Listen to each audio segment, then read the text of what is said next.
Tous les regards sont désormais tournés vers Kinshasa, où les Congolais attendent, avec impatience et inquiétude, la sortie du nouveau gouvernement sous l'autorité du président Félix-Antoine Tshisekedi Tshilombo.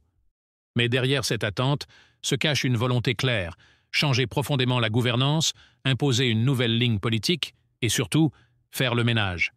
Dans cette vidéo, on vous explique tout. Pourquoi cette attente est si forte? Quelles sont les ambitions de Félix Tshisekedi? Pourquoi plusieurs ministres sont déjà arrêtés? Et quel est le vrai visage de cette nouvelle politique au sein de l'Union sacrée? L'attente nationale, un moment politique majeur. Depuis plusieurs semaines, la population congolaise retient son souffle. Les discussions dans les rues, les débats dans les médias, les spéculations sur les réseaux sociaux, tout tourne autour d'un seul mot, le gouvernement. Mais pas n'importe lequel. Il s'agit du gouvernement post-élection, celui qui doit porter la vision du second mandat de Félix Tshisekedi, avec de nouveaux visages, une rupture avec le passé, et surtout des résultats concrets pour un pays fatigué des promesses. Pourquoi l'attente est-elle si longue? Plusieurs sources indiquent que le président veut des profils irréprochables, qu'il a lui-même validés, avec un contrôle rigoureux sur les antécédents judiciaires, les alliances politiques, et la capacité à servir la nation avant tout. Une nouvelle politique, autorité, justice et efficacité. Dans les coulisses de la présidence, Félix Tshisekedi ne cache plus ses intentions. Le ton est donné, fini les compromissions, fini les ministres invisibles, fini les détournements couverts par des alliances politiques. Le président veut une nouvelle politique pour une nouvelle gouvernance.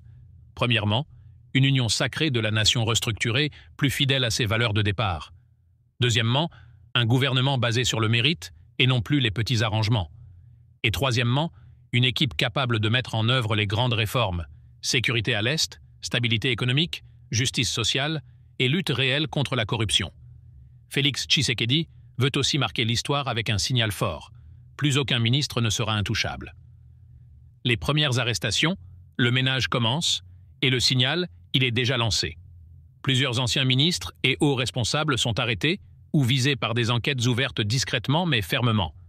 L'objectif est clair, assainir l'espace politique, écarter les saboteurs et montrer que ce nouveau mandat sera celui de la rigueur. Selon nos informations, au moins 4 ministres sortants ont été interpellés, certains accusés de détournement massif, d'autres de collusion avec des réseaux étrangers. Des noms commencent à fuiter et plusieurs sources parlent de liens directs avec les dossiers de Goma, de l'Est du pays, et même avec certaines complicités internes lors des troubles dans les institutions. Ces arrestations ne sont pas un hasard. Elles traduisent une volonté ferme du chef de l'État d'en finir avec l'impunité, même si cela bouscule des alliés de longue date.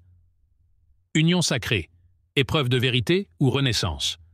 L'Union sacrée, qui était censée être le socle de stabilité et de majorité présidentielle, se trouve aujourd'hui à un tournant critique. Beaucoup se demandent, cette plateforme est-elle encore unie? Ou bien va-t-elle imploser sous le poids des purges et des ambitions individuelles? Félix Tshisekedi veut redéfinir l'Union sacrée comme un outil de redressement national et non comme une simple coalition d'intérêts. Cela implique des sacrifices, des départs et probablement des fractures. Mais c'est un pari stratégique pour donner un nouveau souffle à son pouvoir et surtout pour préparer la République démocratique du Congo à un avenir plus stable et crédible sur la scène régionale et internationale. Le peuple congolais, entre espoir et vigilance. Dans la rue, l'attente se mélange à une certaine méfiance.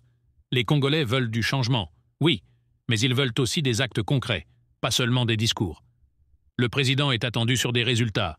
Un gouvernement compétent, une justice indépendante, une armée forte et bien commandée, et surtout, des ministres qui travaillent réellement pour le peuple. La promesse de rupture est belle, mais le peuple attend des preuves. Et cette fois, il n'y aura pas de deuxième chance. Conclusion, ton fort et engagé. La sortie du nouveau gouvernement congolais n'est pas seulement un événement politique.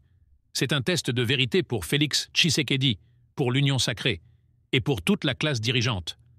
Les arrestations qui commencent sont un signal fort, mais elles doivent être suivies par un vrai projet politique, des réformes profondes, et une volonté sincère de bâtir une république digne. Merci d'avoir suivi. N'oubliez pas de liker et commenter, et surtout restez connectés.